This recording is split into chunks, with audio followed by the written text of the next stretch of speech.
Assalamualaikum warahmatullahi wabarakatuh.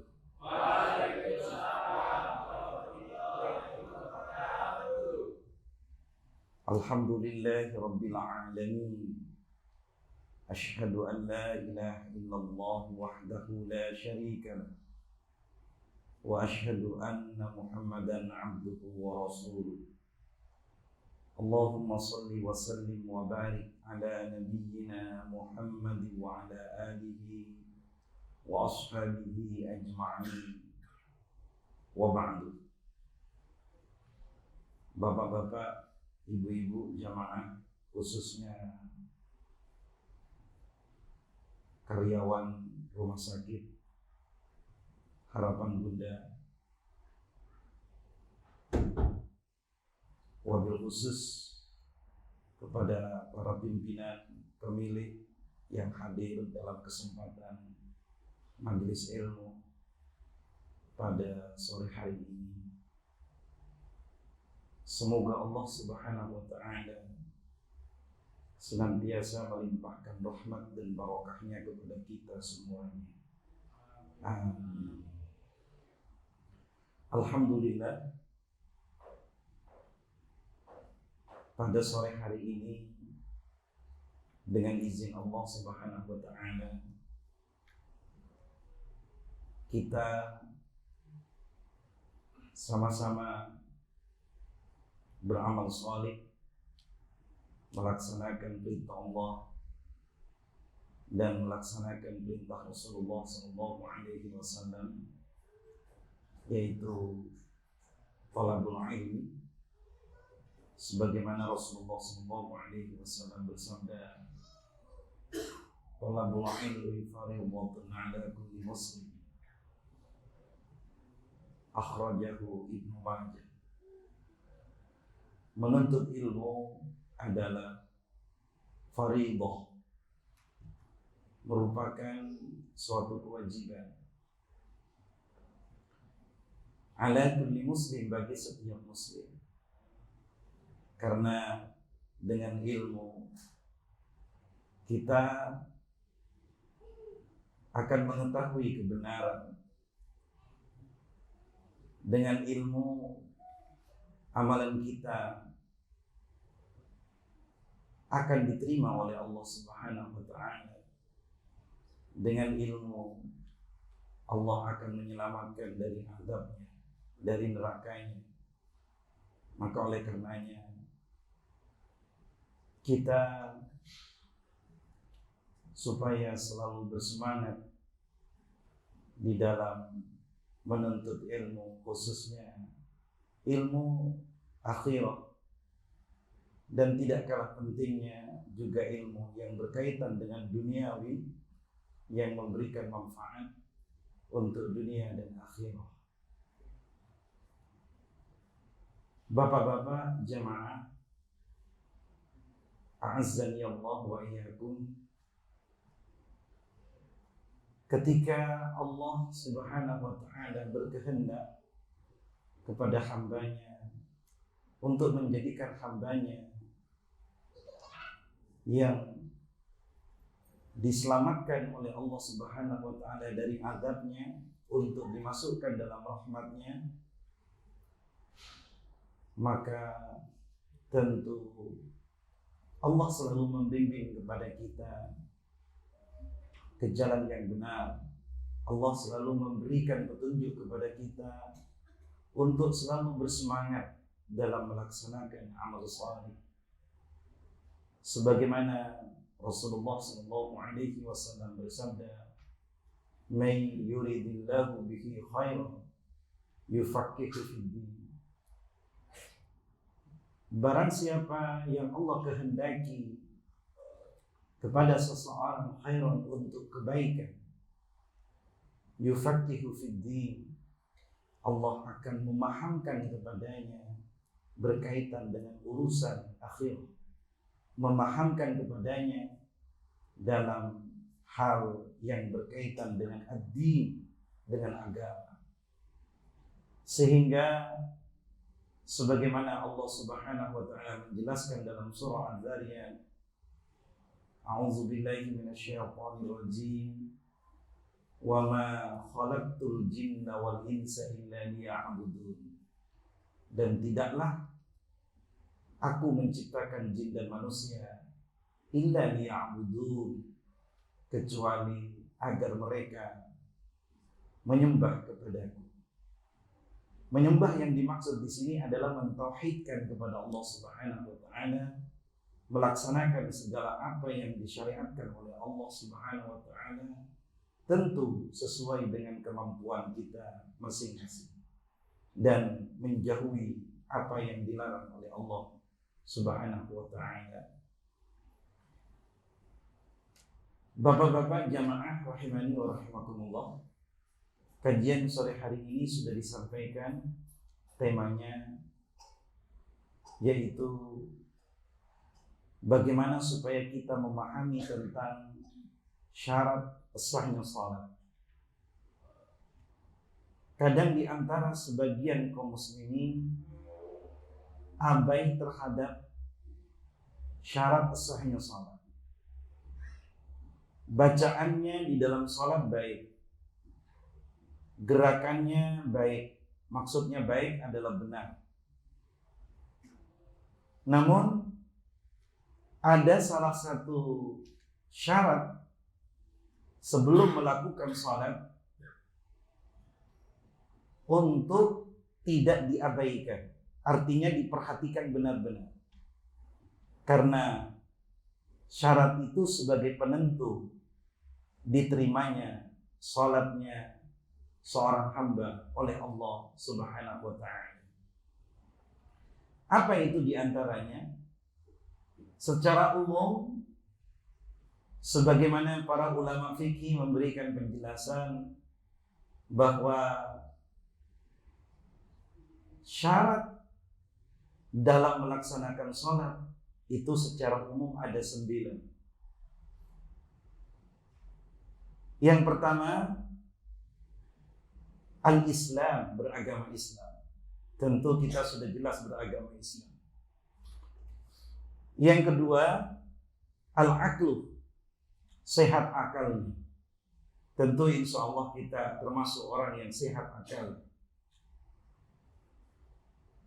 Yang ketiga adalah at-tamyiz. At-tamyiz bisa membedakan. Batas tamyiz, para ulama menjelaskan 7 sini, usia 7 tahun, membedakan oh ini masuk waktu atau tidak. 4, 2, 3, itu tamyiz, bisa membedakan antara 4, 3, kalau asar 4 rakaat. Ketika bisa membedakan seperti itu disebut tamyiz. Kita masuk bagian daripada itu. Namun ada syarat yang sebagian dari syarat itu kadang terabaikan, walaupun itu dilakukan. Maka syarat yang keempat berikutnya adalah raf'ul hadas. Raf'ul hadas ini menghilangkan hadas. Apakah hadas kecil yang berkaitan dengan wudu ataupun menghilangkan hadas besar berkaitan dengan janabah atau disebut junub. Wudu disebabkan karena mengeluarkan air kecil atau besar. Wudu disebabkan karena tidur. Wudu disebabkan karena hilang akal sesaat. Hilang akal sesaat tidak karena tidur. Mungkin karena mengkonsumsi obat sehingga menyebabkan tidak tidur, tapi hilang ingatannya. Maka para ulama menegaskan ketika akan melaksanakan sholat apa saja, baik fardu ataupun sunnah, maka raf'ul hadas ini diwajibkan, yakni berwudu diwajibkan.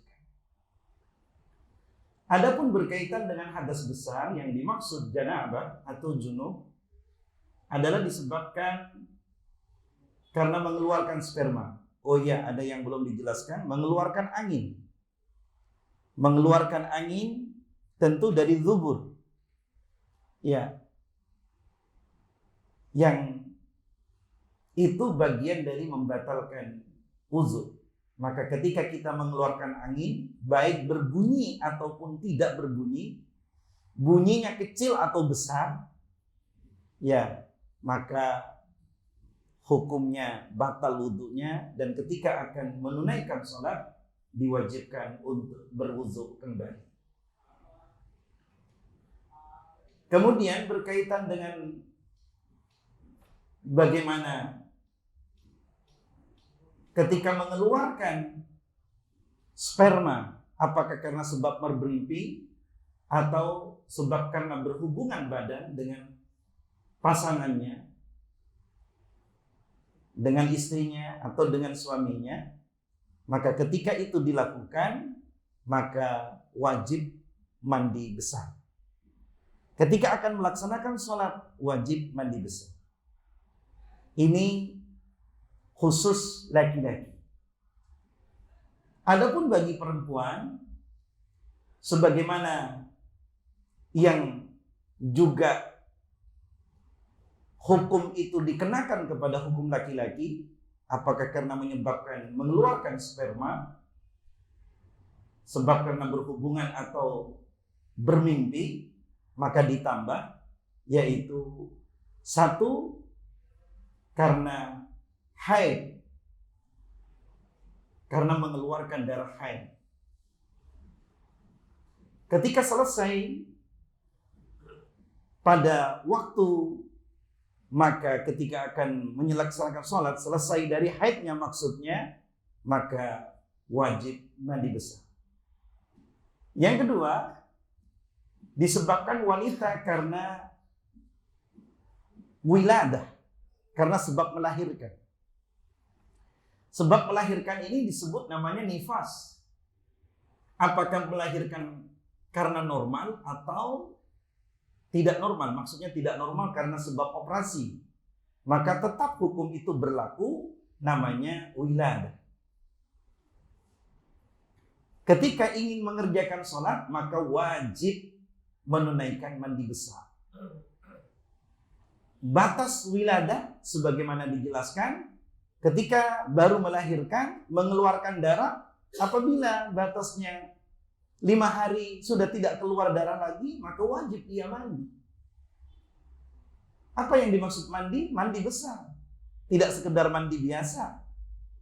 Maka diniatkan untuk menghilangkan raf'ul hadasil akbar, yaitu mandi untuk hadas besar.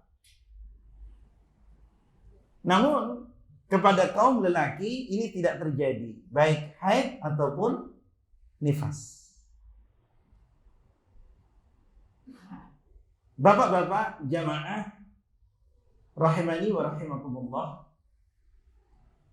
Oleh karenanya, sebagaimana Allah Subhanahu wa taala menjelaskan di dalam surah Al-Maidah di ayat yang ke-6,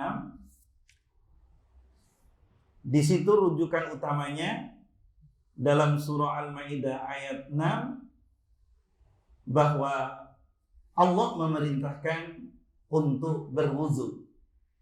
Yang pertama, ketika akan melaksanakan sholat, baik sholat itu sholat wajib ataupun sholat itu sholat sunnah.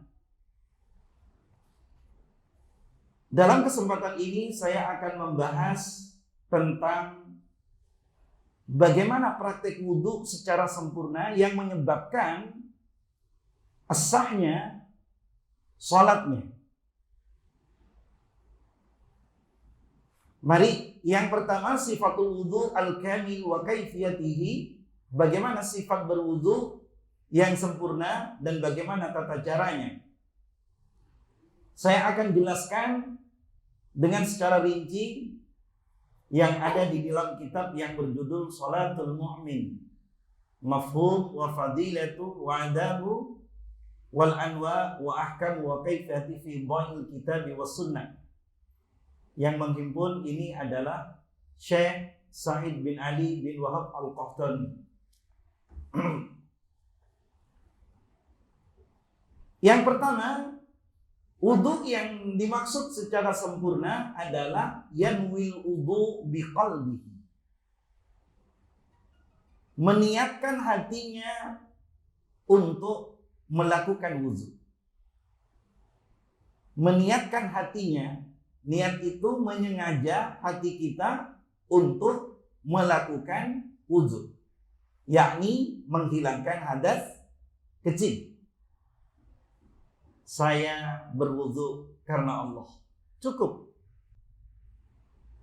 Sebagaimana Rasulullah SAW bersabda di dalam hadis riwayat Imam Al-Bukhari, hadisnya nomor 1 yang diriwayatkan oleh sahabat Umar ibn Khattab radhiyallahu anhu, qala Rasulullah sallallahu alaihi wasallam, innamal a'malu binniyat. Sesungguhnya setiap amalan itu adalah tergantung dari niat. Niat untuk melakukan wudu harus jelas, harus sengaja untuk menghilangkan hadas kecil. Ketika diucapkan, maka akan mengeluarkan perkataan nawaitul wudu'a li raf'il hadasil asghari lillahi ta'ala. Namun ini merupakan bukan kewajiban untuk diucapkan. Ketika kita mengajarkan putra-putri kita, keponakan kita, anak-anak kita, maka saya berwudu menghilangkan hadas kecil karena Allah. Itu harus dinyatakan oleh hati kita masing-masing. Untuk niat yang dinyatakan oleh hati ini adalah wajib. Namun diucapkan yaitu tidak wajib. Namun sebagian ulama dari kalangan mazhab Asy-Syafi'i, maka untuk memantapkan hati berniat, maka boleh diucapkan dari kalangan sebagian ulama dari mazhab Asy-Syafi'i. Jamaah rahimani wa rahimakumullah, yang pertama berniat. Tentu niat ini sesuai dengan apa yang akan dilakukan karena akan berwudu, maka wudulah yang kita niatkan untuk menghilangkan hadas kecil. Wasani, dan yang kedua, sebagaimana Rasulullah SAW bersabda dalam sebuah hadis yang diriwayatkan oleh Imam Abu Daud, nomor hadisnya 101, dari sahabat An Abi Hurairah radhiyallahu anhu, anin Nabi sallallahu alaihi wasallam annahu qala, bahwasanya Nabi sallallahu alaihi wasallam qala, bersabda Nabi sallallahu alaihi wasallam, la salata liman la wudu'a lahu. Tidak sah salat liman bagi orang la wudu'a lahu, yang tidak berwudu bagi orang itu. Jadi salat yang dikerjakan rukunnya benar, bacaannya benar, wajibnya benar, sunnahnya benar, tapi syaratnya tidak dilakukan, yakni tidak berwudu, maka salat itu tidak sah salatnya. Maka disebutnya dalam sabda Rasulullah sallallahu alaihi wasallam, la salata liman la wudu'a lahu. Wala wudu'a liman lam yadhkur ismallahi alaihi. Dan tidaklah sempurna wala wudu'a liman, dan tidaklah sempurna wudu'nya liman bagi orang lam yadhkur ismallahi alaihi, yang tidak mengucapkan bismillah. Yang tidak mengucapkan bismillah. Jadi setelah berniat, yaitu ucapkanlah bismillah. Di dalam hadis lain diterangkan, tawaddau bi bismillah. Berwuduklah kamu dengan mengucapkan bismillah. Ucapkan bismillah. Sebagian ulama dari kalangan mazhab Asy-Syafi'i boleh mengatakan Bismillahirrahmanirrahim. Tapi cukup dengan mengucapkan Bismillah, ya, aku akan berwudu dengan menyebut nama Allah Subhanahu wa ta'ala. Cukup Bismillah. Karena di dalam teks secara harfiah, di dalam sabda Rasulullah SAW, perintahnya tawaddau bi bismillah. Bukan tawaddau bi bismillahirrahmanirrahim. Tapi sebagian ulama membolehkan untuk mengucapkan bismillahirrahmanirrahim setelah berniat. Kemudian yang ketiga, yaghsul, yaitu mencuci kaffaihi salasa marrat, sebagaimana hadis yang diriwayatkan oleh Abdullah bin Zaid radhiyallahu anhu, yaitu mencuci kedua tangannya. Tentu yang dimaksud adalah telapak terutama. Ketika kita mencuci telapak tangan kanan, berarti sekaligus punggung telapaknya juga ikut dicuci. Ya, mencuci ini bagian menuju kesempurnaan, karena al-wudu'ul kamil, melakukan wudu kamil yang sempurna. Mencuci telapak tangannya yang kanan, yaitu salasa marrat, 3 kali. Kemudian telapak tangan yang kiri juga salasa marrat, 3 kali. Kemudian berikutnya, yatamadmadu wa yastanshaku min kaffi wahid biyadihil yumna, yaitu berkumur dan memasukkan air ke hidung, min kaffil wahid, dari telapak tangan yang satu. Tentu yang dimaksud adalah telapak biyadil yumna, dengan tangan yang kanan. Jadi mengambil air secara teksnya, secara lafdiyah, perintah untuk berkumur, ngambil air yang dihirup, dimasukkan ke hidung, kemudian sekedar dihirup, tidak sampai ke dalam, karena kalau sampai ke dalam akan terasa sakit ke hidung, untuk mencuci sebenarnya bila ada debu. Ini menunjukkan kebersihan menghadap kepada Allah Subhanahu wa ta'ala. Ini sebagaimana riwayat dari Abdullah bin Zaid radhiyallahu anhu, wa yasbigul wudu, dan menyempurnakan wudu serta menyangatkan, yaitu menghirup, artinya menghirup air ke hidung, istinsyak namanya. Kecuali illa ayyakuna sha'ima, kecuali kita terjadi puasa. Jangan keras kesel, jangan kencang-kencang. Jangan kamu kalau menghirup kekencangan dalam keadaan puasa, kalau unsur sengaja bisa menyebabkan batal. Tapi tetap ini yang dilakukan. Kemudian untuk membuang air memakai tangan kirinya. Yaf'alu dzalika salasa marrat, dilakukan demikian sampai 3 kali juga. Jadi ngambil air, kalau kita umumnya pakai keran, dimasukkan ke lisan kita, kemudian dihirup berikutnya, kemudian dibersihkan dengan tangan, tentu telapak yang kiri, untuk dimasukkan ke hidung, kemudian dibuang sedikitnya, jangan disemprotkan, apalagi banyak saudara kita yang ada di sekitarnya. Kemudian yang kelima, membasuh wajah. Salasa marrat, membasuh wajah 3 kali. Ini tentu yang sempurna, yang paling utama. Di mana wajah? Wajah, mohon maaf, batas depannya atas adalah 1 telapak tangan batasnya. Di mana dia rambut tumbuh. Kan ada seseorang yang juga tidak, di depannya tidak tumbuh rambutnya, tapi batasnya yaitu 1 telapak tangan, batas telapak tangan. Jadi batasnya. Kemudian samping adalah batas telinga. Yang bagian ini ada telinga. Kemudian batas bawah adalah di bawah dagu. Juga bukan yang dimaksud adalah pas dagunya, tapi di bawah. Mendekati leher, yaitu dagu bagian bawah.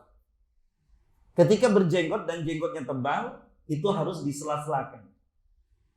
Maka ketika mengusap wajah, ini supaya juga diusap, dibasuh maksudnya dengan secara sempurna. Tidak dengan terburu-buru. Ini bentuk wudhu yang sempurna. Ini dilakukan yaitu juga 3 kali. Salah sama roh. Sebagaimana hadis dari sahabat Abdullah bin Zaid radhiyallahu anhu. Kemudian dari hadis yaitu yang diriwayatkan oleh Utsman bin Affan radhiyallahu anhu dan dari Anas bin Malik radhiyallahu anhu. Bagi yang punya jenggot dan jenggotnya tebal, itu menyela-nyelakan, artinya membasahkan jenggotnya dengan digosok-gosokkan dengan tangan kanannya, maka itu hal yang wajib. Jadi bukan hanya sekedar luarnya saja, sampai tembus ke dalam. Ini adalah yang harus diperhatikan. Sehingga kadang berwudu cuma hanya sekedar ini sebelahnya di sini tidak sempurna. Ini yang harus diperhatikan.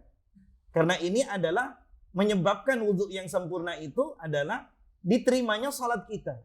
Yakni sahnya ibadah salat kita yang kita kerjakan. Makanya judulnya memahami syarat sahnya. Ada orang sekedar berwudu tahu tapi tidak paham. Ya, sekedar berwudu cuma ya, terutama dari kalangan kaum wanita. Apalagi takut hilang make up-nya, ya. Sekedarnya saja tidak diratakan. Ketika berwudu harus diratakan ke semuanya. Iya. Harus diratakan. Beda dengan tayamum. Kalau tayamum itu pakai debu. Tapi kalau wudu memakai air. Kita nanti tayamum lanjut. Kemudian berikutnya, yang keenam, setelah sempurna bagian wajah, kemudian membasuh, saya langsung membahas terjemahnya saja, membasuh tangan kanan. Dari mana dimulai? Dari ujung jari-jarinya sampai siku.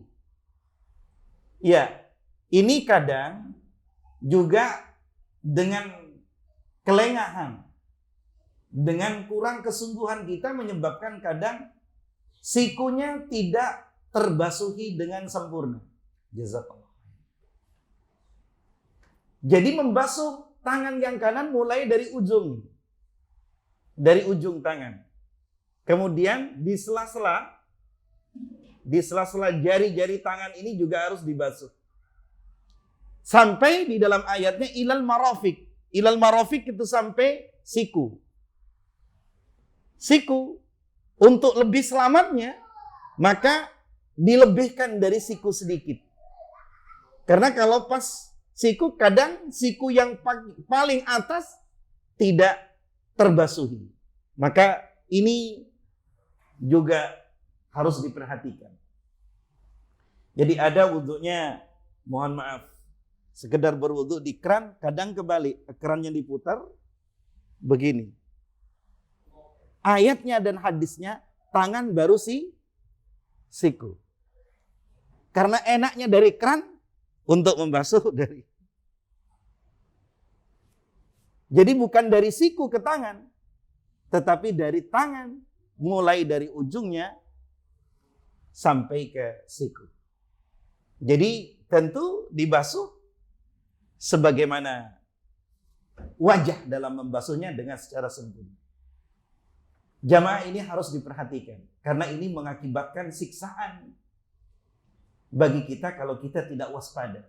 Kita ibadah, sholat bukan sekedar ibadah, tapi lakukan dengan kesungguhan dan praktekkan dengan cara sebagaimana yang diperintahkan oleh Rasulullah Shallallahu Alaihi Wasallam. Ya, saya sering menjadi hamba Allah yang sedang safar kadang ngelihat di masjid-masjid umum cara berwudunya kaum muslimin banyak hanya sekedar. Ya bagaimana akan diingatkan, kadang kita tidak kenal, takut ada mafsadah di situ. Kalau diingatkan walaupun itu saudara kita sama muslim, kita tidak kenal, kadang bisa kena marah dan bisa terjadi emosi. Ya kadang hanya prihatin saja. Ini perintah. Jadi sholat 5 waktu kita bukan sholat sekedar sholat, bukan sekedar main-main. Ya, coba bapak-bapak sekalian lihat di sekitar kita berwudu. Bahkan sebelum masjid di sini, masih di masjid yang lama, saya pernah melihat seseorang yang sekedar berwudu yang tidak sesuai dengan tuntunan sebagaimana Rasulullah SAW ajarkan. Ini kadang merasa kasihan dan hanya mendoakan saja, mudah-mudahan Allah membimbingnya ke jalan yang benar. Jadi wudu untuk membasuh tangannya dari siku sampai tangan. Ya kadang sikunya tidak basah. Oh di sampingnya ada saya perhatikan. Ya, memang yang baik itu ditegur, diingatkan. Cuma beda kalau mengingatkan dengan orang yang tidak kenal, kadang menyebabkan mafsadah di situ. Kita lanjut.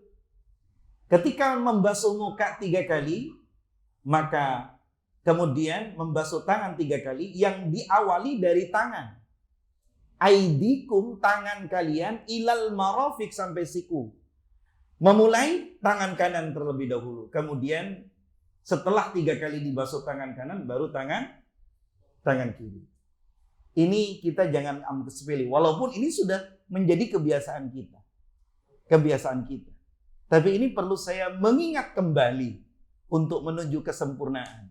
Maka perlunya berwudu. Bahkan ketika kita sudah lepas ruh kita dari jasad kita dalam keadaan kita wafat, meninggal, kita juga diwudui.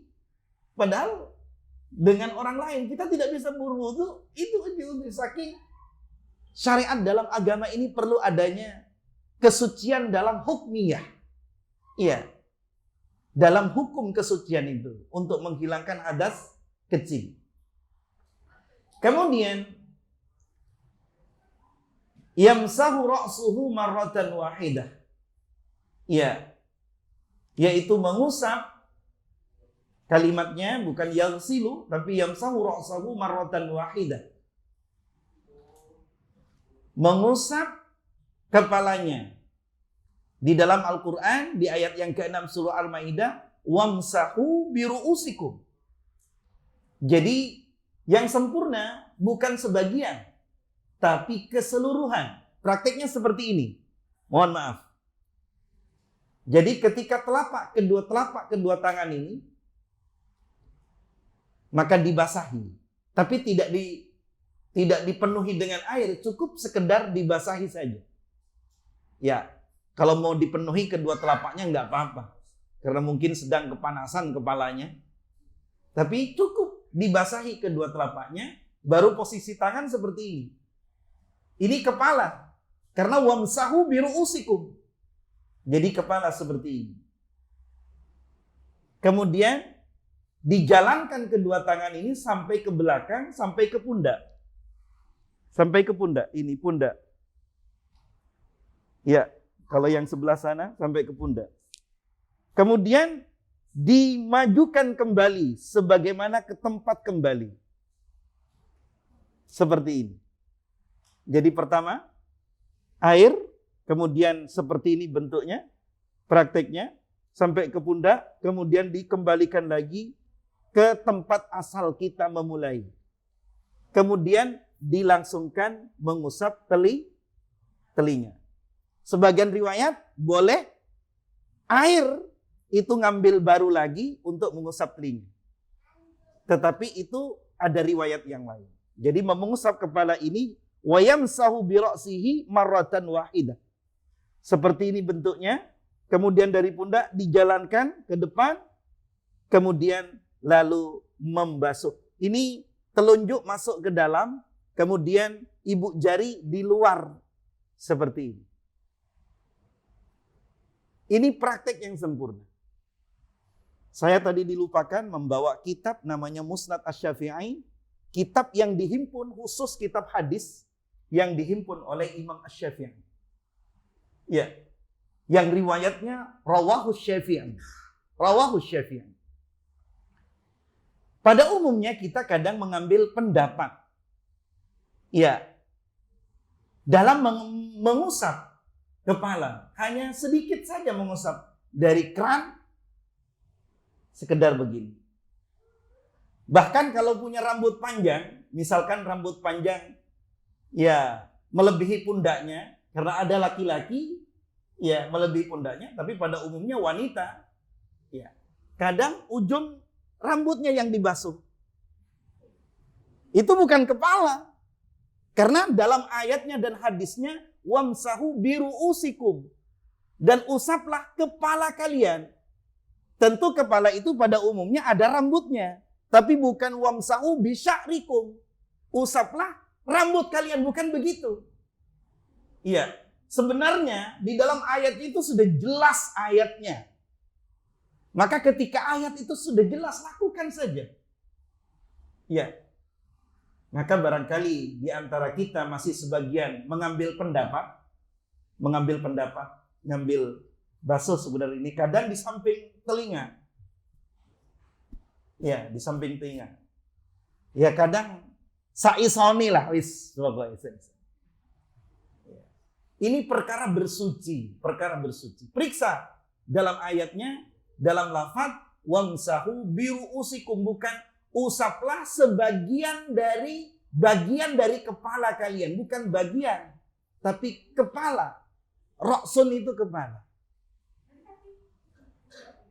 Jamaah rahimani wa rahimakumullah. Adapun kita membasuh sebagian menurut madhab dari kalangan Imam Asy-Syafi'i, yang mengambil pendapatnya Imam Asy-Syafi'i, bukan tidak sah yang mengusap sebagian di kepala itu, karena Imam Syafi'i berpendapat begitu, ketika pakai serban dalam bepergian, di tengah serban itu bolong, maka tidak perlu dilepas ketika safar, maka cukup membasuh di ubun-ubunnya yang bolong dengan serban itu. Karena serbannya kalau dilepas, nanti akan bubar lagi. Maka Imam Asy-Syafi'i, Muhammad bin Idris Asy-Syafi'i rahimahumullahu ta'ala berpendapat, ya biruusikum itu baknya punya pengertian sebagian.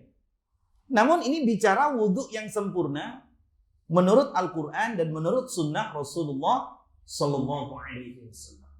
Maka itu lakukan. Mohon maaf. Jadi mungkin masih ada sebagian praktek yang sebagian, ya. Maka sebaiknya ya kita kalau makan itu pinginnya makan yang sempurna. Ya. Ada nasinya, ada sayurnya, ada lauknya. Kalau suka sambal, ada sambelnya. Menginginkan sesuatu itu semuanya pingin sempurna.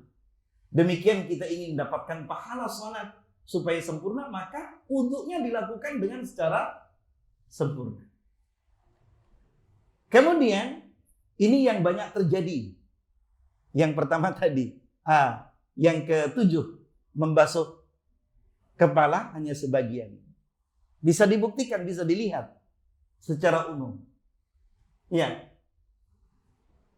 Kemudian yang juga banyak terjadi yang kedelapan ini.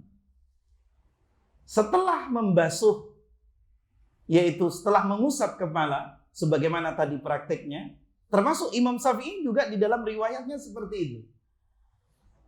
Di dalam hadis namanya Musnad Asy-Syafi'i, ya, ada satu kitab namanya Musnad Asy-Syafi'i. Yang kedelapan, yaghsilu rijlahu yumna salasa marrat. Membasuh kakinya juga 3 kali. Ini bicara yang sempurna. Karena membasuh sekali, wajah sekali, tangan kanan sekali, kemudian tangan kiri sekali, kemudian mengusap kepala sekali, membasuh kaki kanan, kaki kiri sekali, itu juga sah, itu wajibnya. Tapi ini bicara secara sempurna. Yaitu paling banyak 3 kali. Maka membasuh kaki diawali dari ujung jari-jarinya semua. jari-jari, kemudian menyela-nyelakan di antara jari-jari sampai ilal ka'bain, sampai kepada mata kaki. Jadi bukan mata kaki dulu, bukan minal ka'bain. Ya. Jadi mohon maaf saya praktekkan saja walaupun tidak ada air.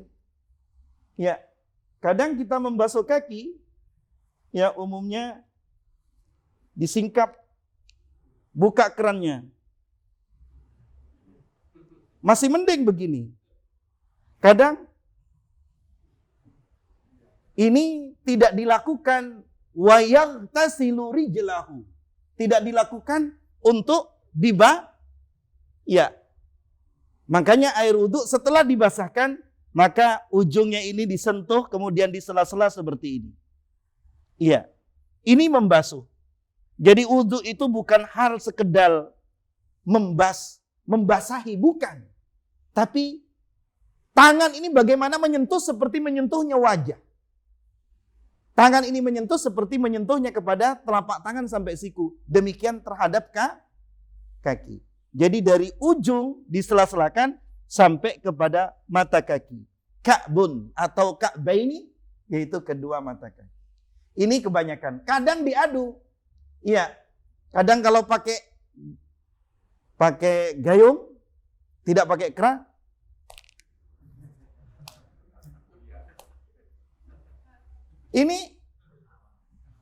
Ini hal ibadah, bukan main-main.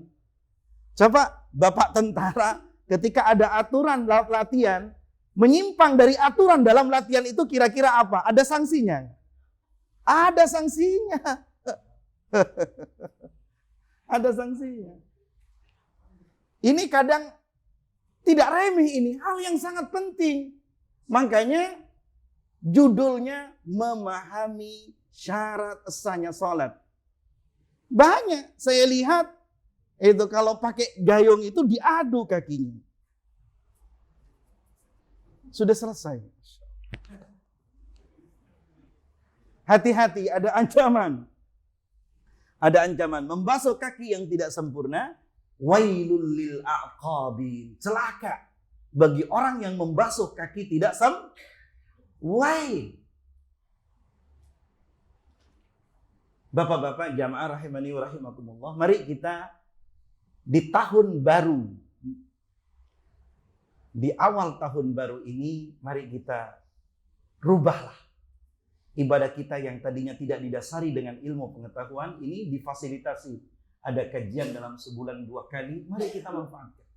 Kalau panjenengan belum yakin, pinjamlah kitab saya bawa kitab ini. Cuma tidak dengan bahasa Indonesia. Ini ada terjemahnya, tapi ensiklopedi salat. Terjemahnya ada 3 kitab. Saya bawa kitab satu lagi. Ini kitab namanya Shahih Fiqhus Sunnah. Ini terdiri dari pendapat 4 madhab. Dan semua tidak ada perbedaan dalam masalah wudhu. Ya. Tidak ada perbedaan dalam mengusap, membasuh kaki, membasuh tangan, membasuh wajah. Nggak ada perbedaan. Nggak ada perbedaan. Tapi kadang masyarakat umum, apakah karena kurang perhatian terhadap bersuci yang sempurna, maka ini harus dilakukan bagi kita. Masjidnya sudah baik, ya. Jangan hanya kita nerima gaji aja yang sempurna, maka berwudu pun ini urusan dengan Allah. Ini perkara ini hubungan dengan Allah. Mari kita ada evaluasi tahun 2021.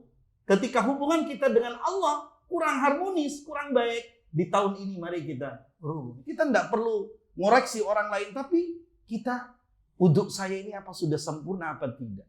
Cuma kadang kita ya diliputi karena ya pokoknya sekedar basah. Tidak dengan demikian. Iya, mari ini dilakukan. Jamaah rahimani wa rahimakumullah, sebagaimana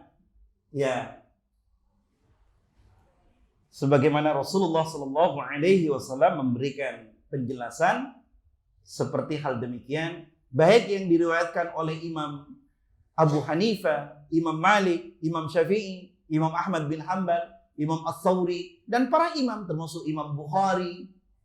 Imam Bukhari itu generasi setelah Imam Syafi'i.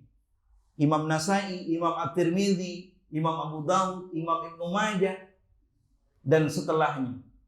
Semua itu tidak ada perbedaan berkaitan dengan riwayat-riwayat yang dijelaskan tadi. Kemudian yang ke-9 diusahakan setelah wudu membaca perkataan sebagaimana yang diajarkan oleh Rasulullah SAW. Setelah berwudu dengan sempurna, ucapkanlah asyhadu an la ilaha illallah wahdahu la syarika lah wa asyhadu anna Muhammadan abduhu wa rasuluh. Ini insyaallah pada hafal semua. Asyhadu an la ilaha illallah wahdahu la syarika lah wa asyhadu anna Muhammadan abduhu wa rasuluh. Atau kalau hafal boleh ditambahi sebagian riwayat, Allahumma ja'alni minat tawwabin waj'alni minal mutatahhirin. Atau membaca, kalau tidak membaca tadi, membaca subhanakallahumma wa bihamdika asyhadu an la ilaha illa anta astaghfiruka wa atubu ilaik. Yang pertama diriwayatkan oleh Imam Muslim. Yang kedua, Allahumma ja'alni minat tawwabin waj'alni minal mutatahhirin, diriwayatkan oleh Imam At-Tirmidzi. Kemudian yang ketiga adalah diriwayatkan oleh Imam An-Nasai. Tinggal milih kita mau pakai yang mana. Pakai yang pertama, asyhadu an la ilaha illallah wahdahu la syarika lah wa asyhadu anna Muhammadan abduhu wa rasuluh. Cukup. Atau kalau tidak pakai itu, Allahumma ja'alni minat tawwabin waj'alni minal mutatahhirin. Atau kalau tidak pakai dua-duanya ini, baca yang terakhir ini, subhanakallahumma bihamdika asyhadu an la ilaha illa anta astaghfiruka wa atubu ilaik. Masya Allah. Ketika kita berwudu dari awal secara sempurna, lalu membaca salah satu doa itu, maka akan saya bacakan hadisnya dari Uqbah bin Amir radhiyallahu anhu, "Ma min muslim yatawaddau fayuhsinul wudhu, summa yaqul fayusalli rak'ataini muqbilun 'alaihima biqalbihi." Sebagaimana Rasulullah sallallahu alaihi wasallam bersabda, tidaklah dari seorang muslim yang berwudu fayuhsinu wudu'uhu, maka benar-benar memperbaiki wudunya, membaguskan wudunya, mulai dari niatnya, dalam cara membasuhnya, mengusapnya sampai selesai, kemudian mengucapkan doa, kemudian lalu mengerjakan salat rak'atain, thumma yaqul fayusalli rak'atain, kemudian dia setelah berwudu sempurna membaca doa, mengerjakan salat sesudah wudu 2 rakaat dengan menghadapkan hatinya karena salat itu dengan hanya berharap ridha Allah Subhanahu wa taala, illa wajabat lahul jannah. Tidaklah diperoleh orang yang berwudu dengan secara sempurna, baca doa kemudian salat, kecuali hanya wajib baginya al-jannatu surga. Masya Allah, tabaraka wa ta'ala. Hadis ini diriwayatkan oleh Imam Muslim, nomor hadisnya 234. Jamaah luar biasa pahalanya. Ya, wajabat lahul jannah. Ini sabda Rasulullah SAW 234 dalam riwayat Imam Muslim. Ya, itulah yang saya sampaikan berkaitan dengan masalah wudu. Maka kita tidak boleh mengabaikan dan benar-benar kita harus memperhatikan. Sekarang bagaimana cara bertayamum secara singkat? Ya, dan bagaimana cara mandi besar? Sementara bertayamum dulu. Karena bisa terjadi kita tidak ada air. Tapi kalau di Indonesia bisa disebut tidak akan menjumpai tidak ada air. Insya Allah. Ya. Tapi pada umumnya mungkin karena kita sakit. Apakah karena sakitnya demam sehingga medis atau dokter melarang untuk menyentuh air, atau karena terkena luka.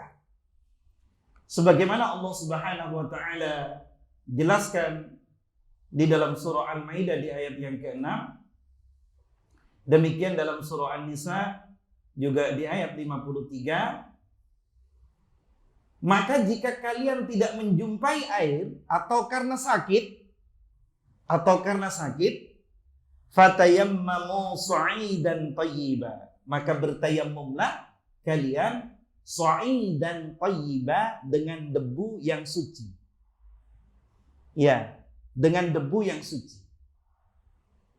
Debu. Tidak harus pasir. Ya. Ya, pasir itu ada debunya. Di mana ada debu, ya, belum tentu ada pasirnya. Tapi kalau ada pasir pasti ada debunya. Ya. Ya, ketika kita karena sakit, karena bepergian, atau kita mau sholat tidak ada air, ya, maka perintah Allah Subhanahu wa taala bertayammum. Bertayammumlah. Di antara cara bertayammum, pertama, famsahu biwujuhikum wa aydikum minhu. Maka usaplah. Tidak membasuh seperti wa yaghsilu wujuhakum. Usaplah, sekedar mengusap wujuhakum, wajah kalian, dengan telapak tangan yang ada debunya itu. Tapi tidak seperti cara membasuh kita ketika berwudu memakai air. Kemudian satu kali, kemudian dilanjutkan kepada wa aydikum minhu. Wa aydikum, kepada tangan kalian.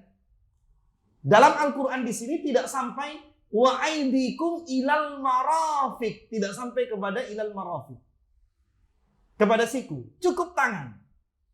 Jadi sangat simpel sekali. Maka ketika kita bertayammum, bagaimana caranya? Tetap berniat dulu sebagaimana cara berwudu. Berniat dulu sebagaimana cara berwudu untuk tayammum. Tayammum itu sebagai ganti daripada wudu atau ganti daripada mandi besar. Jadi kalau misalkan karena kita janabah, karena bermimpi, karena kita demam, kemudian cari pasir, gulung-gulung di pasir, tidak begitu. Ya, tidak gulung-gulung seperti itu. Karena di zaman dahulu pernah sahabat terjadi seperti itu, gulung-gulung di pasir. Ya, maka diajarkan oleh Rasulullah SAW caranya seperti ini. Perhatikan semua. Pertama, berniat untuk menghilangkan hadas kecil karena tayammum. Yang kedua, membaca ya, bertayammumlah kalian. Di dalam pelaksanaan tayammum ini ucapkanlah bismillah sebagaimana akan wudu. Baru yang ketiga, siapkan telapak tangannya, bukan punggungnya, telapak tangannya. Kepada di mana ada debu itu, di mana ada pasir, tentu thayyibah, yang suci. Ya, yang suci. Kemudian dipukulkan. Ini misalkan di depan saya ada pasir atau debu, dipukulkan. Setelah niat baca bismillah kemudian dipukulkan. Kemudian berikutnya dikibaskan. Kalau tidak dikibaskan, boleh pilihan kedua, ditiup. Karena apa? Karena takut ada pasir yang besar melekat di tangan, karena akan diusapkan karena takut berat masalahnya, takut kekerasan. Tapi ini mengibaskan, ini perintah Rasulullah SAW. Bukan sekedar menurut saya, tapi dikibaskan supaya pasir-pasir yang besar itu supaya lepas dari tangan, di antara hikmahnya di balik itu. Atau kalau tidak ditiup. Baru setelah itu diusapkan ke muka. Ya. Bagaimana kalau berjenggot? Tidak usah disela-selakan ke jenggotnya karena ini tayammum. Saking pahamnya jenggotnya tebal disela-selakan kayak gitu. Ditebelkan juga ngambil debu kan. Disela-selakan ke jenggot. Ya, prakteknya tidak wa yukhallilu, tidak menyela-nyelakan sampai ke jenggotnya. Karena bukan dengan air.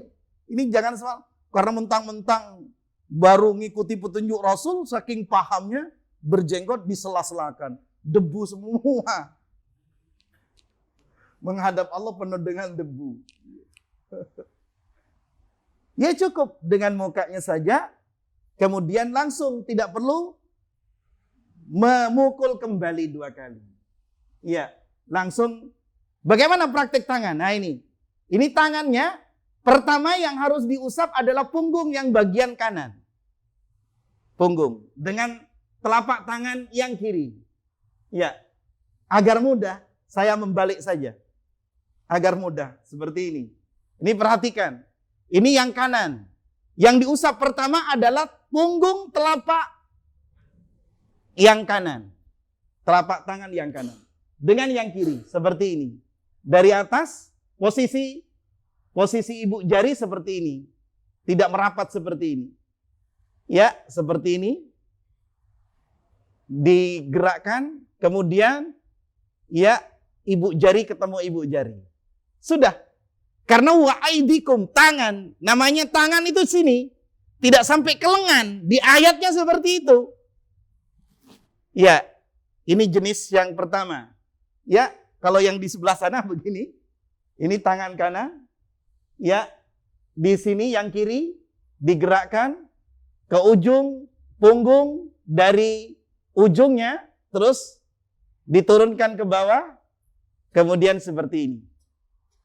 Yang kedua, telapak tangan yang kanan membasuh punggung telapak tangan yang kiri. Seperti ini jenisnya. Sudah selesai. Yang bagian kiri caranya, ya ini, yang kiri, telapak tangan yang kiri, disentuhkan ke punggung dari ujung tangannya sampai ke punggung telapaknya, sampai seperti ini. Kemudian yang kedua, seperti ini. Coba praktek, diangkat semua. Iya, dipraktekkan coba. Ya, dia mulai diusap. Ya, ya, praktek bagaimana praktek? Ya, sendiri-sendiri tentu. Jadi seperti ini. Jadi pertama seperti ini, coba.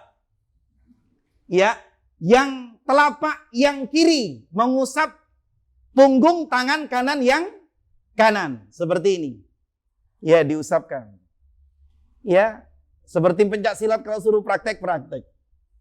Ini kan bukan pencak silat. Kemudian telapak tangan yang kanan mengusap punggung, ya, tangan yang kiri. Seperti ini. Ya, cukup sampai di pergelangan saja. Cukup. Ini perlu latihan. Kadang memang membingungkan kan? Iya, membingungkan. Kalau Pak tentara disuruh belajar, harus benar juga. Ya, bagaimana bentuknya sikut? Gitu. Ini baru tayamum saja, sudah bingung. Gimana sih? Ini perlu adanya perhatian khusus. Adapun yang dipukulkan ke debu itu sekali, muka sekali, kemudian mau mengusap tangan sekali, itu juga ada hadisnya. Ada hadisnya. Cuma umumnya muhakkik, para pentakik hadis itu melemahkan yang 2 kali itu. Andaikan 2 kali juga boleh. Jadi pertama dipukulkan, setelah niat baca bismillah, ya, digibaskan muka, kemudian kedua, kemudian tangan. Itu juga ada hadisnya. Silakan milih yang mana. Namun yang pertama itulah yang lebih sahih. Adapun riwayat hadis yang sampai ke siku itu riwayatnya sangat lemah. Yang ke tangan, pertama ke muka, digibaskan ke muka, kemudian langsung ke tangan sampai ke siku gini, itu riwayatnya sangat lemah. Bukan sekedar lemah, sangat lemah. Karena hadis itu bertentangan dengan ayat dalam surah Al-Maidah tadi ayat 6. Ya, usaplah wajah dan tangan kalian. Wa aidikum minhu, bukan wa aidikum ilal marafiq. Kalau ilal marafiq itu wudu. Ini yang harus diperhatikan. Jadi cukup sampai pergelangan tangan. Ya, wallahu a'lam bishawab. Demikian, insyaallah mudah-mudahan kita bisa memahami. Artinya setelah tahu, memahami itu, mempraktekkan. Itu namanya faham. May yuridillahu bihi khairan yufaqihu fiddin. Saudara-saudaraku yang saya muliakan, ini bukan hal yang remeh, ini perkara yang harus kita perhatikan. Ketika wudhu kita sempurna, ketika wudhu kita baik, benar, menyebabkan sholat kita akan diterima oleh Allah Subhanahu wa Ta'ala, yang menyebabkan pula akan besarnya pahala di sisi Allah Subhanahu wa Ta'ala. Karena orang yang mengerjakan sholat itu semua dosanya akan ditumpukan di pundak kita. Cuma kita nggak merasa berat kadang. Kemudian ketika wudhunya sempurna, sholatnya juga sempurna dengan baik, maka kemudian setelah selesai sholat, dosa-dosa itu berguguran. Dosa-dosa itu berguguran. Ini riwayat yang sahih. Ya, demikian. Ya, sudah 1 jam kita ke depan. Ya, tinggal sesi pertanyaan. Ya, ada yang mau ditanyakan? Ya, dipersilahkan. Ya, silakan.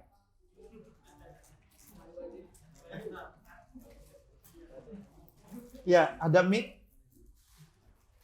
Ada mic untuk ini? Ya, atau pakai ini aja. Ya, silakan.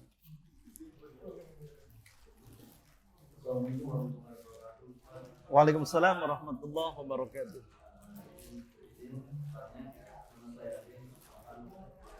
Yang saya tanyakan adalah adakah tanda-tanda atau ciri-ciri sholat kita itu sudah diterima oleh Allah, dan diminta satu lagi itu biasanya kan setelah sholat fardu, biasanya sholat maghrib maupun isya ataupun subuh kita melakukan zikir dan doa bersama dengan imam. Saya ingin bertanya, apakah hukumnya Ustaz jika seorang makmum setelah selesai sholat fardu dia buru-buru keluar dari masjid ataupun selesai sholatnya tanpa ikut berzikir dan berdoa bersama? Diulangi. Yang ketiga. Yang kedua. Yang kedua. Bagaimana jika seorang makmum yang melakukan sholat fardu bersama di masjid, dia tidak ikut zikir dan doa bersama setelah selesai sholat? Walaupun dia tidak ada keperluan atau yang harus dilakukan segera. Dan apa hukumnya jika seorang makmum itu berdoa sendiri tanpa bersama dengan imamnya setelah selesai sholat fardu? Ya. Terima kasih. Assalamualaikum warahmatullahi wabarakatuh. Waalaikumsalam warahmatullahi wabarakatuh. Ya, sambil dinikmati, namun hati-hati kotorannya. Ya, ini di dalam masjid soalnya, sambil menjaga masing-masing. Ya, kebersihan itu bagian dari iman. Ketika menjaga kebersihan di tempat ibadah, maka itu bagian dari pahala. Pertanyaan yang sangat bagus. Apa di antara tanda-tanda bagi seorang hamba diterimanya sholat bagi kita? Bagi yang penanya, kalau saya ulang pertanyaannya salah, diingatkan. Ya, yang pertama tanda-tanda diterimanya sholat. Apakah ada tanda-tanda? Ya, secara khusus dalil yang menunjukkan, yang menyebutkan tanda-tanda diterimanya sholat khususnya itu tidak ada penjelasan secara khusus. Tapi ada dalil yang mengarah kepada tanda-tanda diterimanya ibadah khususnya berkaitan dengan sholat. Di dalam surah yang ke-29, di ayat 45, di situ ada ayat yang menjelaskan innas sholata. Ini bukan di awal ayat, ini di pertengahan ayat. Innas sholata, sesungguhnya sholat, tanha, mencegah, sholat itu anil fahsya, dari perbuatan fahsya, keji, wal munkar, dan perbuatan munkar. Ya. Ketika kita sholat, habis sholat, maksiatnya masih berjalan. Apa maksiat itu? Pelanggaran masih berjalan. Berarti ini pertanda sholat kita ini tidak membawa pengaruh yang positif. Mestinya orang mengerjakan sholat itu, setelah sholat dia akan berubah tabiat yang jelek menjadi baik. Akhlak yang jelek menjadi baik. Itu, maka bagian dari tanda diterimanya sholat ya adalah kita semakin rajin mengerjakan sholat, semakin baik akhlak kita.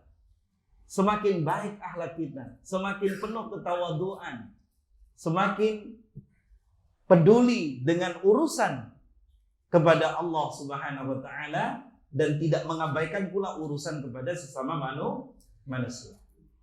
Di antaranya lagi dalam surah Al-Ma'arij, surah yang ke-70.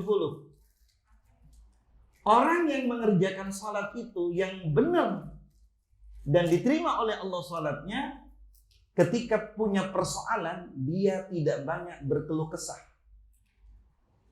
Dikasih ujian sakit, dia tidak banyak berkeluh kesah.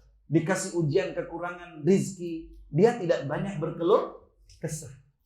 Ya, di ayatnya di surah Al-Ma'arij itu, di ayat 19, 20, 21, 22, 23. Di situ, innal insana khuliqa halu'a idza massahu syarru jazu'a wa idza massahu khairu manu'a illal musalli. Kecuali orang yang sholat. Yang mana orang yang mengerjakan sholat itu menjaga ketenangannya, kehusuannya, menjaga rukunnya, wajibnya. Jadi sholat itu bisa juga disimpulkan tanda-tanda diterima kita akhlaknya akan lebih baik.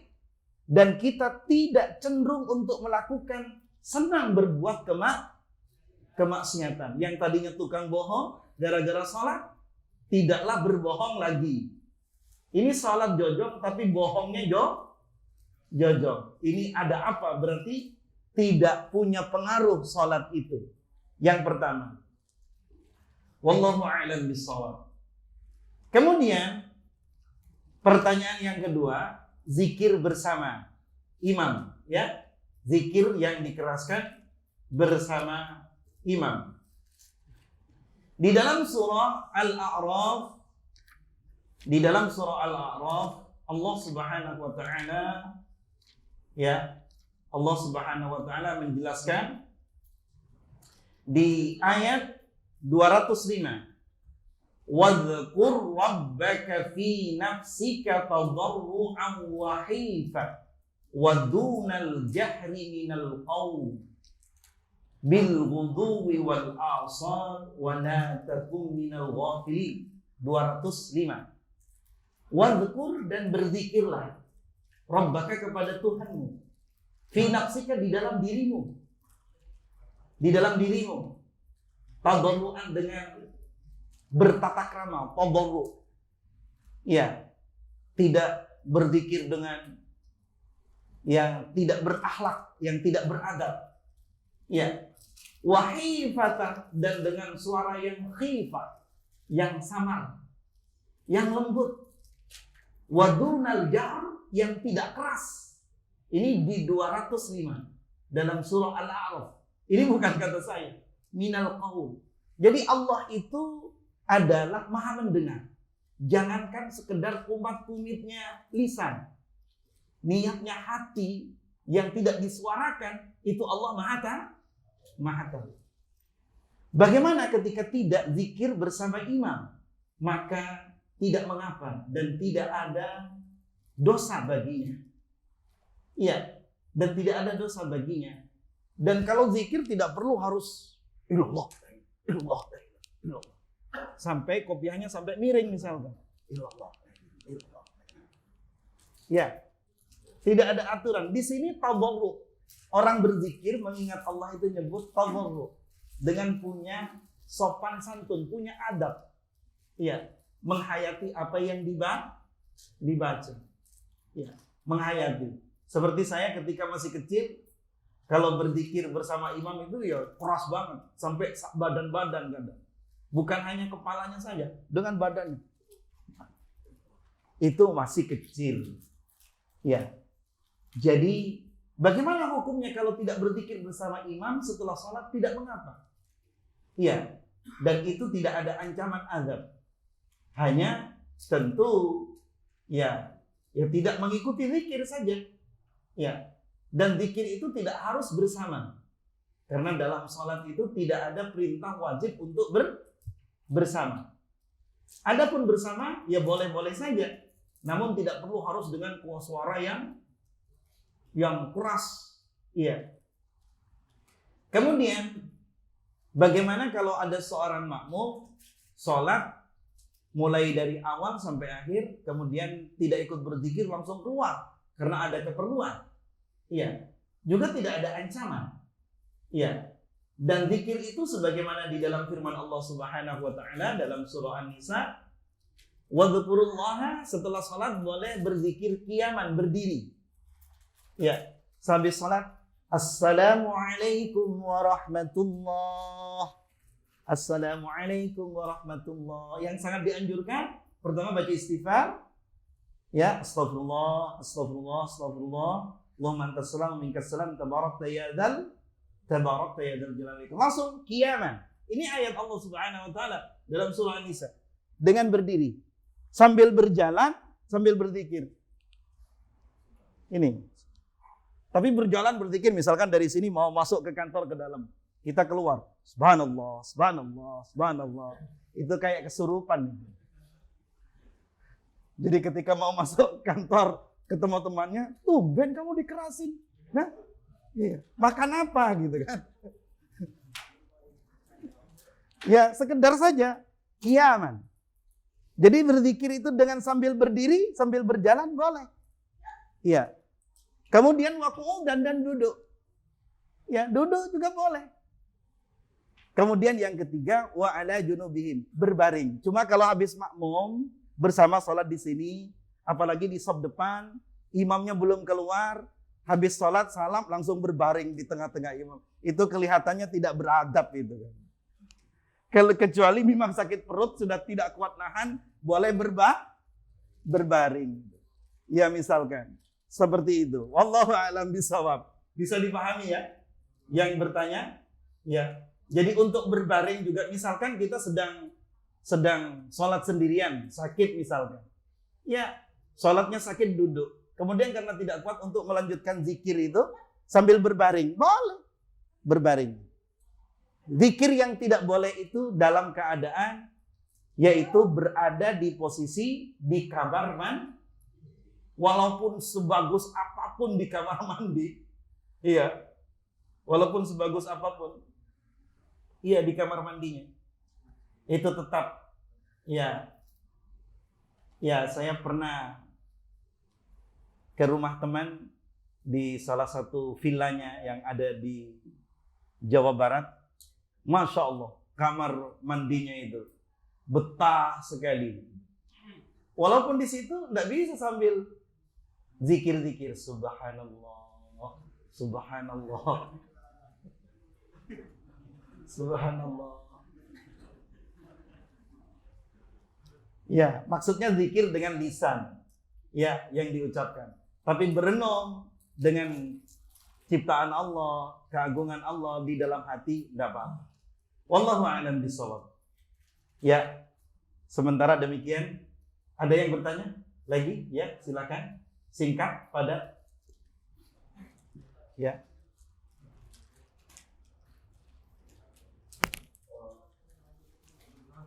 Nama saya Didi dari bagian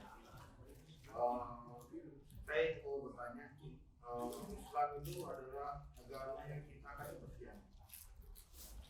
Islam adalah Agama yang menciptakan kebersihan. Seperti wudu tadi, kita berdoa dengan besi, tayamum, berdoa. Tapi di zaman sekarang, di negara-negara Islam itu banyak menurut survei itu negara-negara Islam malah termasuk negara-negara terkotor, dan salah satunya Indonesia nomor berapa gitu. Sedangkan di negara-negara barat masih bersih. Contohnya kayak di Jepang. Di Jepang itu negara non-muslim, kebanyakan agama lain.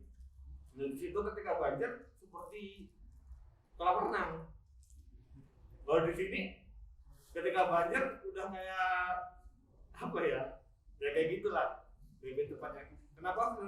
Yang saya tanyakan, kenapa fenomena itu terjadi? Dan kita melihat kesimpulan, tapi kepintaran kita akan kebersihan lingkungan kurang. Terima kasih. Insyaallah. Ya, pertanyaan yang sangat bagus. Ya, ini pertanyaan yang sangat bagus. Yang Bismillah wassalatu wassalamu ala Rasulillah wala haula quwwata illa billah. Sebagaimana firman Allah bahwa kebersihan itu adalah syatrul iman, bukan an-nadhafatu minal iman. Ya, bahwa at-tahuru syatrul iman. Kebersihan itu bagian dari iman. Baik kebersihan diri, kebersihan tempat tinggal kita, kebersihan lingkungan di mana kita berada, ketika kita menjaga, itu bagian dari perbuatan iman kita. Bagaimana umumnya di negara-negara Islam kok sangat kotor, kok kalah seperti Jepang. Jepang itu kan bisa disebut dengan ya mayoritas tidak beragama, kok bersih. Ya, ya karena didikan. Karena didikan. Umat Islam kenapa tidak bersih? Bahkan kadang pakai baju kotor, mohon maaf, dengan bahasa Jawa itu sampai bajunya sudah warna putih, dekil lagi kan. Ya, sekarang nggak usah ngurusi lingkungan. Kadang dirinya itu tidak mikirin dia sholat, tapi kotor, bau. Bagaimana itu? Itu berarti tidak mempraktikkan sebagian dari perintah dalam syariat Islam. Diperintah untuk berwudu, untuk gosok gigi, dan lain sebagainya. Itu bagian dari perintah Allah dan bagian dari sunnah Rasulullah SAW. Bahkan bau mulut ini tidak sedap juga harus diperintah pakai siwak kalau di zaman dulu. Sekarang gosok gigi dengan alat-alat yang lain. Kalau mungkin karena gusinya sedang bermasalah, karena bengkak, nggak bisa gosok gigi, ya pakai apa cara lain supaya tidak berbau. Nafas kita tidak berbau. Itu bagian dari perintah dalam Islam. Apalagi lingkungan. Itu sangat banyak ayatnya karena sudah sore. Jadi bagaimana Islam dengan Islam berarti orang yang tidak mempraktikkan sebagian syariat Allah. Itu bagian dari kesalahan. Mari dari kita. Dari kita, lingkungan kita, ya, lakukan ini kebersihan. Tidak hanya mencontoh orang Jepang, tapi mempraktikkan apa yang diperintahkan oleh Allah Subhanahu wa taala dan mempraktikkan apa yang disabdakan oleh Rasulullah sallallahu alaihi wasallam. Ya, bukan hanya ke masjid. Kemana saja kita harus rapi, harus bersih, badannya, pakaiannya, tempatnya. Itu bagian dari syariat Islam. Kalau ingin kita menunjukkan kepada Allah iman yang sempurna, jaga kebersihan itu. Jaga kebersihan. Makanya orang yang tidak bersih menunjukkan dia keimanannya tidak sempurna. Itu sudah ciri-ciri. Ya. Jadi kalau orang sholat, wah, tidak perlu sisiran. Sisiran itu bahkan diperintah. Iya. Sudah rambutnya keriting, mohon maaf, yang keriting. Iya. Iya. Ya geribu. Kemudian dari bepergian sudah kotor begitu saja. Ya. Tidak memikirkan dirinya kebersihan. Maka oleh karenanya itu adalah bagian dari tipisnya keimanan tentu. Maka dijaga, mari dari diri kita. Ya, seperti masker ini. Ini misalkan harus dipakai 4 jam. Ini 4 jam dilepas. Jangan 2 hari 2 malam. Atau mohon maaf, orang Islam pakai kayu yang sebangsa siwak gitu. Siwak. Kayu siwak. Itu sampai sekarang boleh dipakai. Tapi habis ngebersihin ini, itu ya bekas kotoran yang terbuat dari ya dipangkas, dibuang, bikin baru, tetap utuh itu. Jangan berhari-hari tidak dibuang. Ya enggak habis-habis. Itu adalah salah satu praktek yang kurang pas. Ya. Jadi yang dimaksud kayu siwak untuk pembersih itu setelah digunakan, dibuang, habis digunakan, bikin yang baru lagi. Yang masih utuh itu, misalkan seperti ini. Ya. Dipukul lagi seperti ujungnya sikat gigi itu. Kemudian habis dipakai, dibuang lagi. Nanti kalau habis, ya beli lagi maksudnya. Jangan hanya itu, gosok disimpan. Gosok disimpan. Ya, jadi kebersihan itu bagian dari iman. Kalau tidak menjaga kebersihan, makanya bau keringat yang tidak sedap, itu dianjurkan dalam Islam. Bahkan kita mau masuk ke rumah, datang ke keluarga, harus dalam keadaan bersih. Ya, ini mohon maaf. Ini pas kebetulan Anda bertanya. Kadang pasangan kita ini yang sudah punya pasangan, disuruh bersih. Tapi kita mengabaikan kebersihan itu. Belum baru pulang dari kerja, ditelepon. Mandi mah? Mandi bu? Mandi sayang? Aku sudah mau datang. Tapi dirinya bau keringat lah. Belum merokok, bau, tidak dipikirin. Langsung pingin bersenang-senang. Itu namanya egois itu namanya. Ya pasangan itu kedua-duanya harus bersih, harus harum. Jangan hanya sebelah saja yang diperintah. Jadi Islam itu juga seperti itu. Makanya saya mengingatkan tadi yang makan makanan ini berkaitan di dalam masjid. Kadang tidak peduli karena bukan kantor, bukan apa, masjid asal-asalan. Justru di masjid itu perlu dijaga kebersihan. Ya, wallahu a'lam bishawab. Jadi berpakaian juga harus bersih. Ya walaupun tidak harum, yang penting tidak apak gitu kan. Ya. Bukan hanya lingkungan negara. Ya, tempat tinggal, diri kita, ya, barang-barang kita paling tidak adanya kebersihan. Aslihu rihalakum. Perbaikilah, bagusilah tempat-tempat kalian.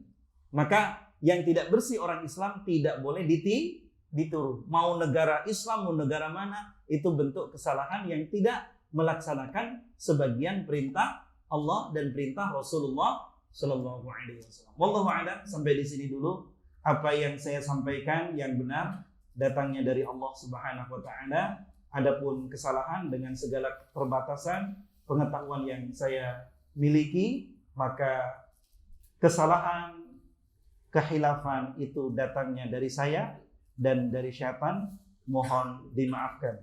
Semoga Allah Subhanahu wa taala memberikan tambahan ilmu yang bermanfaat kepada kita, dan semoga Allah selalu memberikan kesehatan kepada kita dan keberkahan kepada kita dan kepada keluarga kita, dan semoga Allah Subhanahu wa taala senantiasa membimbing kepada kita dan keluarga kita ke jalan keistiqomahan, dan semoga tempat usaha kita, Rumah Sakit Harapan Bunda ini, Allah memberikan keuntungan yang barokah, kejayaan yang barokah, keselamatan yang barokah, kelestarian dari Allah Subhanahu wa taala, dan seluruh karyawannya diberi kesehatan yang barokah oleh Allah Subhanahu wa taala.